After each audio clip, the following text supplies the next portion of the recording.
তোমার মাঝে এমন কি ভয় চলে এলো?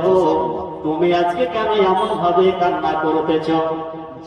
তুমি কেন এমন ভাবে কান্না করতেছ? তো উম্মুল মুমিনিন বলতেছেন, ইয়া রাসূলুল্লাহ, ইয়া হাবিবাল্লাহ, নবী গো, আপনি নামাজ আদায় করার জন্য মসজিদুন নববীতে গিয়েছিলেন। আমি আয়েশা, আমি জোহরের সময় দুপুরের খাবার রান্না করার জন্য চুলোর কাছে গিয়েছিলাম। চুলো বুঝেন তো? চুলো আখা আখা, চুলহা আমাদের কাছে চুলহা বলে, চুলো বুঝবেন না, আখা উনুন, চুলহো।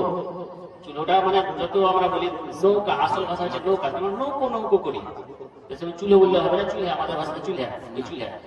উম্মুল মুমিনিন যখন আখায় রান্না করতেছিলেন, বর্ণনা দিতেছেন, ইয়া রাসূলুল্লাহ, ইয়া হাবিবাল্লাহ, নবী গো, আমি যখন দুপুরের খাবার রান্না করতেছিলাম, আবার রান্না করতে করতে ওই আখা থেকে বা উনুন থেকে এক ফুলকি আগুন এসে আমার হাতের তালুতে পড়ে যায়।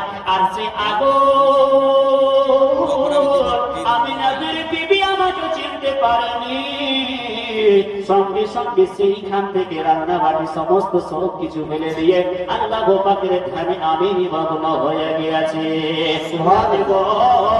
আমার অজান্তে যদি কোনো অপরাধ হয়ে থাকে, আল্লাহ পাক যদি আমাকে ওই জাহান্নামীদের অন্তর্ভুক্ত করে দেয়। যে আয়েশা আজকে এই দুনিয়ার আগুনের ক্ষমতা সহ্য করতে পারে না, এই দুনিয়ার আগুনের থেকে 70 গুণ বেশি ক্ষমতা হবে সেই আগুনের। নবী গো, আপনি বলে দিন, বলে দিন, আমি আয়েশা যে দুনিয়ার আগুন সহ্য করতে পারি না, দুনিয়ার আগুনের থেকে 70 গুণ বেশি ক্ষমতাশালী সেই আগুন আমি নবী, আমি কিভাবে সহ্য করব নবী, আপনি বলে দিন। সুবহানাল্লাহ, আমি সে আগুন কি করে সহ্য করব?